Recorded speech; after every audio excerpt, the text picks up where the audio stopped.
Amis du sport, bienvenue sur les écrans de ma télé. On se retrouve pour cette édition de ce mois de décembre, le 6 décembre très exactement.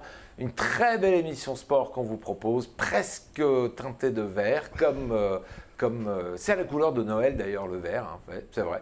Et une toute petite ombre, mais il fallait bien mettre un truc rouge un peu dans le sapin. Pour nous tenir compagnie, il y a Bernard. Salut Bernard. Bah, comme tu l'as dit, hein, tu voulais du verre avec Baptiste, on est allé, on a acheté du verre. Voilà, c'est bien, vous avez acheté du verre, vous nous en avez ramené plein et il fallait un petit peu de rouge dans le sapin, donc on l'a aussi. Donc tout va bien. Un petit rouge dans le gros vert du sapin de Noël des résultats de ce week-end. Et comme tu dis, il en fallait. Mais du rouge transformera en vert très prochainement. Ah oui, j'en suis persuadé. Alors on va découvrir le sommaire de cette édition. On va la faire ensemble avec Baptiste. Et Baptiste, on va démarrer par le fil rouge du Téléthon RCSQ. Ils voulaient faire 1000 km, ils en ont fait plus. On reviendra dessus dans quelques instants. Exactement, on retrouve également un sujet sur les J-600 qui nous séparent des Jeux de Paris 2024. Ça fait toute cette année, depuis en tout cas le mois de septembre, qu'on fête les 100 ans de l'Aviron. Le point d'orgue, c'était ce week-end. Nous allons revenir sur cet événement des 100 ans de l'Aviron indoor. Ouais, le point rouge à mettre ce week-end, c'est du côté du SQHB qui n'a pas su rebondir face à l'équipe de Sambre-Avesnois. Pourtant, le ballon était bien gonflé. On va aller du côté du SQV. Là aussi, le ballon était bien gonflé et ils sont revenus avec une très belle victoire, un 3-0 face à France Avenir. Et on parlera forcément aussi de basket puisque le SQBB a pétillé du côté de Champagne Basket et s'est imposé pour garder le fauteuil de leader de la Pro B. Et puis elles aussi, elles ont brillé par leur talent. Ce sont les filles du tennis de table avec qui on va démarrer cette émission tout de suite. Jingle tennis de table.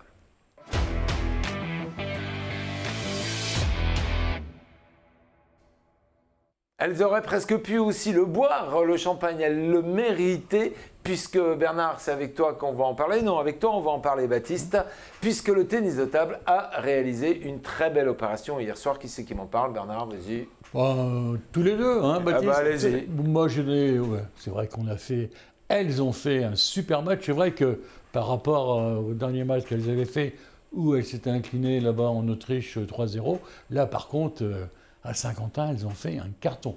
Et elles ont mis les pendules à l'heure. Exactement, 3-0, c'est Camille Lutz qui a donné la première manche aux Saint-Quentinoises avant de montrer la voie à Daniela Montero-Dodean, et ensuite Sarah Donat a fermé le couvercle pour gagner 3-0 et ainsi empocher un billet pour les quarts de finale qui auront lieu en février prochain. Alors c'est les classes où dans ce classement des quarts de finale? Alors là, ils sont qualifiés pour les quarts de finale, ils ont juste empoché la deuxième place qualificative pour ces quarts de finale, pour ce dernier carré européen. Le tirage aura lieu dans quelques jours si je ne dis pas de bêtises et on connaîtra bientôt notre adversaire pour février 2023. C'est un peu comme l'équipe de France quoi.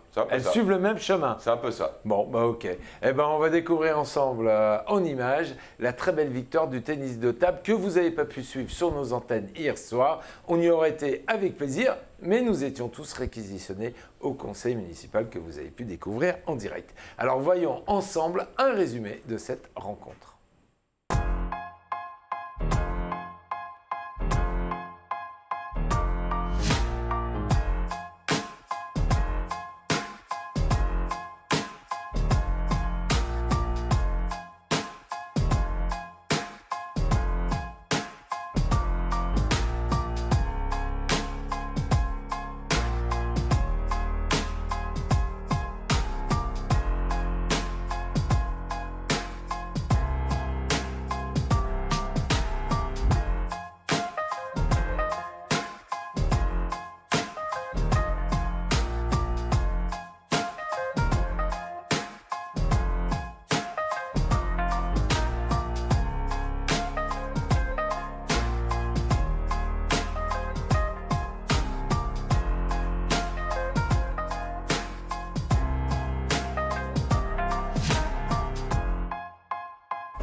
Allez, c'était hier soir au Palais des Sports.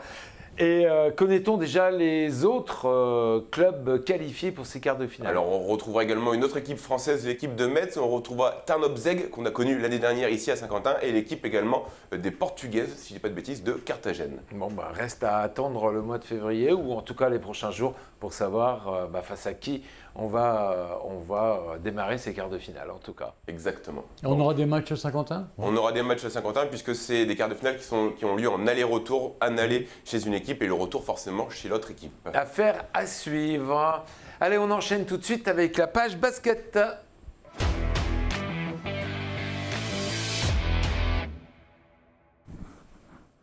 Ah ben, ils sont sur une très bonne lancée, on va dire, et de 4. Et de 1, 4, 2, 3 exact. et 4. Et on va d'ailleurs y prendre goût parce que c'est la 4e victoire du Saint-Quentin Basketball consécutif qui a battu la meilleure défense du championnat vendredi soir, l'équipe du Champagne Basket, 64-73. Une rencontre plutôt maîtrisée offensivement et défensivement. Je pense qu'en ce moment, on peut dire que le SQBB a réponse à tout. En tout cas, défensivement, on a été réellement au rendez-vous. Vous avez certainement, vous aussi, suivi ce match à distance. Et franchement, moi, j'ai trouvé un SQBB encore plus impressionnant que d'habitude.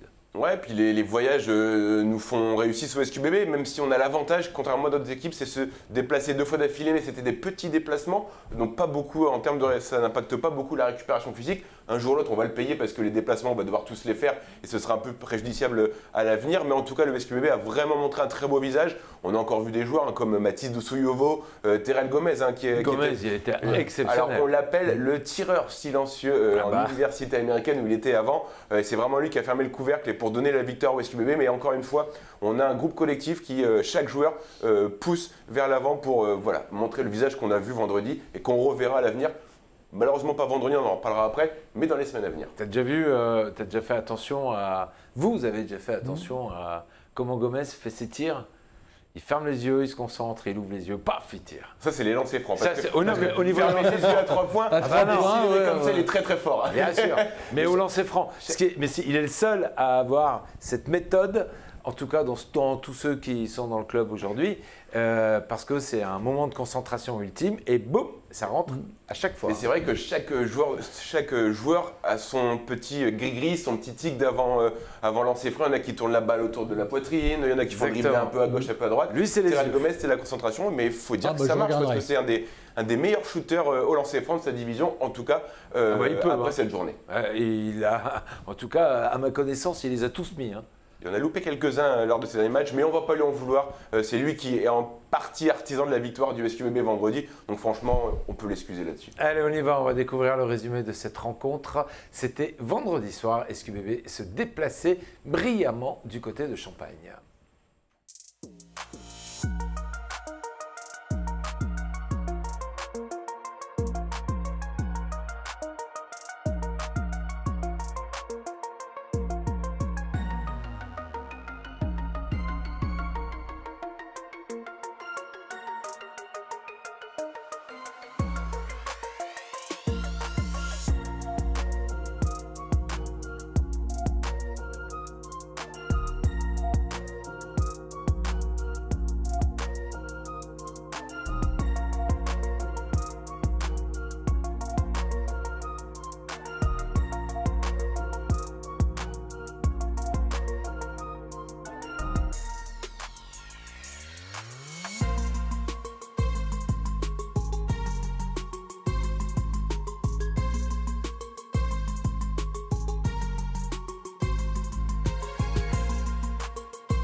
Et ben voilà, une de plus dans la besace de Saint-Quentin et on peut dire que franchement, Gomez, il a été précieux en fin de ce match. Ouais, on le disait tout à l'heure, hein, on a peut-être parlé un petit peu rapidement, mais c'est vrai que les 3 primés qu'il met en fin de match, ils sont vraiment très importants, voire cruciaux pour le SQBB.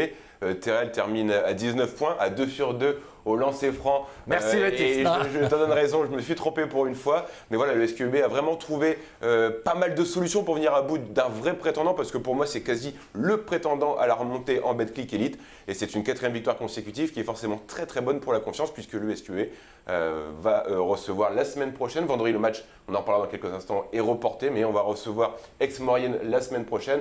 Ça peut être aussi un match piège pour le SQBB.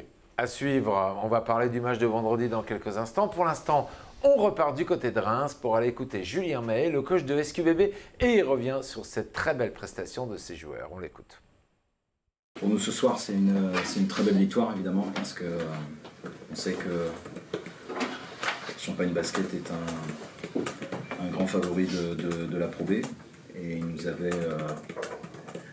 on avait eu la chance de les jouer sur la pré-saison, et je dirais qu'on a eu la chance de prendre une belle défaite qui nous avait permis d'apprendre, et ce soir les joueurs étaient prêts à répondre au combat physique, et c'était la clé.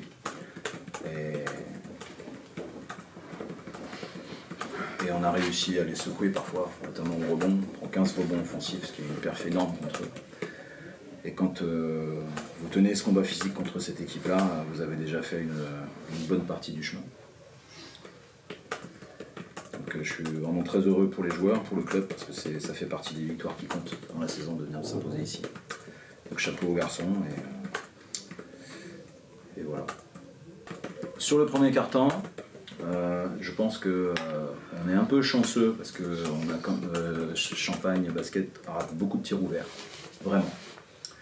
Et bon, ils sont un peu dans le doute, c'est sûr, ils font encore 5 sur 26 ce soir à 3 points, mais sur le premier quart-temps, c'est pas complètement maîtrisé, le deuxième l'est. Au troisième quart, le niveau d'agressivité qu'ils ont change complètement, et nous on s'y habitue pas.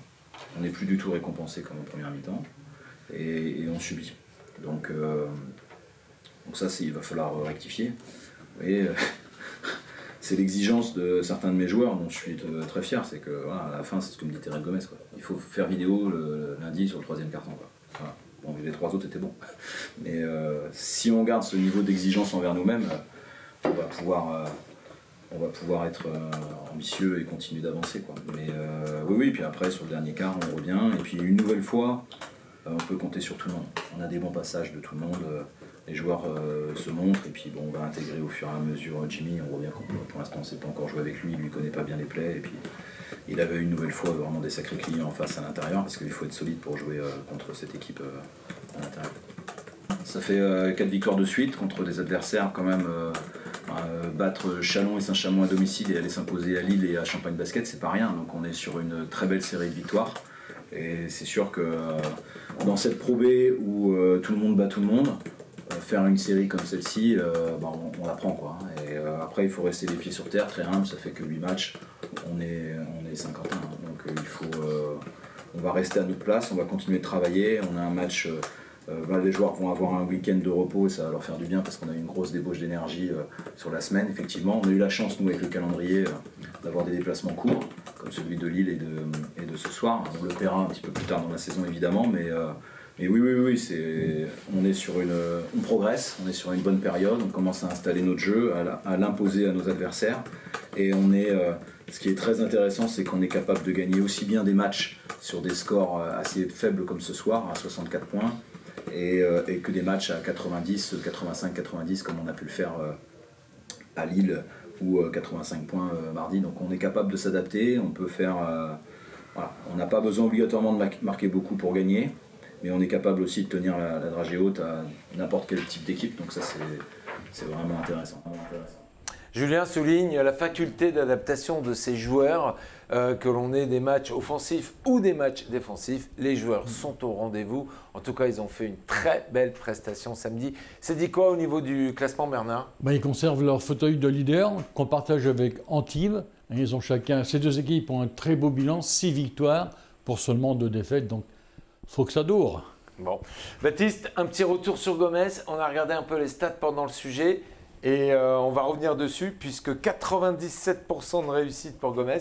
Ça représente combien de tirs? Au lancer franc, on précise, il est à 36 sur 37, il n'a loupé qu'un seul lancer franc. Le premier, c'est Anderson qui est arrivé il n'y a pas si longtemps que ça du côté de l'Asa Basket. Il est à 100% puisqu'il en a loupé 0 sur les 13 qu'il a tiré. Voilà. Il en tire 13 et Terrell Gomez en tire 37. Et Bertrand, je m'excuse, tu avais totalement raison sur toute Ah la non, mais t'excuses pas, on ne peut pas connaître tous les stats. Mais franchement, ce garçon est assez impressionnant. En tout cas, c'est une bonne pioche.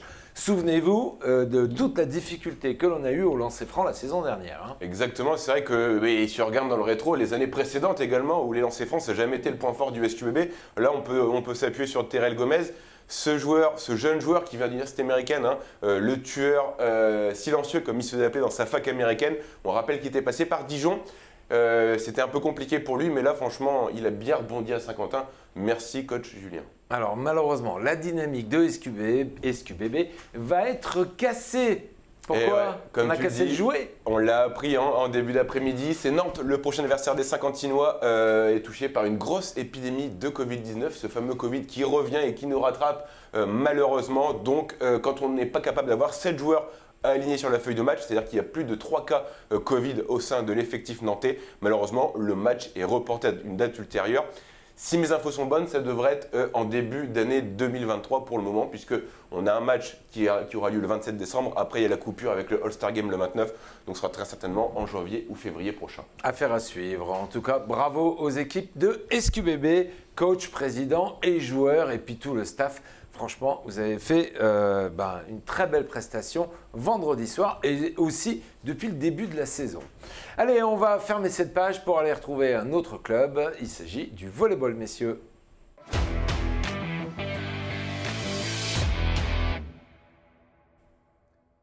Bernard, ils étaient en déplacement pour aller à la rencontre de France Avenir. Un match éclair, on va dire. Hein? Oui, ils cherchent un record peut-être à battre, hein, parce que là, un match de volley qui dure 63 minutes et où on gagne 3-0, après un déplacement difficile quand même, parce qu'on a su qu'il y avait des problèmes avec la grève des TGV. Donc voilà, ils sont allés, ils ont gagné 63 minutes après, le match était terminé. Franchement, là aussi, on peut féliciter tout le monde. On peut dire que SQV est en grande forme. Ouais, ils sont vraiment sur une pente ascendante, hein. Ils sont vraiment sur le sommet de la vague. Ils enchaînent les victoires. Ils nous donnent l'habitude, c'est d'aller très vite. La semaine dernière, c'était 3-0, ça avait duré rapidement du côté de Lyon. Là, on bat des records à 63 minutes. Mais attention, samedi, c'est un autre morceau, hein, c'est le Nancy le 9e. Donc je pense qu'on ne va pas avoir la même partition, quoique avec Dario, on n'est jamais à l'abri d'une surprise. On peut dire aussi que ce soir, ils sont en déplacement à Caudry pour la Coupe de France. Ok, c'est noté, comme ça on est complet. On vous propose un petit résumé de cette rencontre si vous n'avez pas eu la possibilité de le voir en live.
Voilà, le score est sans appel, hein, messieurs. 3-7, 3-7-0. Rapide, hein, on le voit sur les scores. Très belle performance. Samedi prochain, à domicile. On en parle dans quelques instants. Mais on peut dire, Bernard, que c'est une affaire de collectif. Oui, tout à fait. Parce que bon, c'est sûr que Daniel Bala, il a encore une fois s'est fait voir, s'est montré, puisqu'il a été encore élu le MVP de la soirée. Mais on a aussi également 2 joueurs, Kevin Rodriguez et puis Malik Frédéric, qui se sont aussi distingués. Donc je crois que quand c'est comme ça, c'est toute l'équipe qu'il faut féliciter. Et voilà, et au classement, comme SQBB, on conforte leur place de leader. On peut dire que comme tous les clubs sportifs saint-quentinois, puisque ce week-end, ils ont quasiment tous, à exception près du hand, mais on ne leur en veut pas, ils et elles ont tous brillé, messieurs. Samedi soir, on vous donne rendez-vous. Cette fois-ci, il n'y a pas de Covid au rendez-vous. À l'heure actuelle, pour on n'a pas d'informations contraires, mais voilà, le SQV va recevoir l'équipe de Nancy. Bernard en parlait, ce soir à 20h, le SQV se déplace du côté de Caudry, une équipe de 3e division d'élite. Dario Dukic a déjà prévu de faire tourner l'effectif. Daniel Bala ne jouera certainement pas ce soir parce que il donne beaucoup depuis le début de la saison. Également, le libéro qui s'est fait un petit bobo, on va soigner également. Voilà, il va aussi donner beaucoup de temps de jeu aux jeunes joueurs qui ne jouent pas beaucoup durant la saison. C'est aussi l'occasion, parce que le président le disait, Serge Tricno, la coupe, c'est pas du tout la coupe, du c'est la SQV. coupe. Donc ça permet également de donner un petit peu de temps de jeu aux jeunes joueurs pour leur donner un peu de confiance, parce que samedi, ils ont tous joué. Donc si on peut redonner de la confiance aux joueurs qui sont un peu moins utilisés par Dario, il ne faut pas s'en priver. Il a bien raison, le président. Allez, restez avec nous. On se retrouve juste après une petite page de pub et on va parler de hand et on va aussi parler de quoi d'autre, Baptiste? Puisqu'on va revenir sur l'aviron, on va revenir sur les résultats du week-end, on va aussi parler des -600 et d'autres sujets vous attendent. À tout de suite.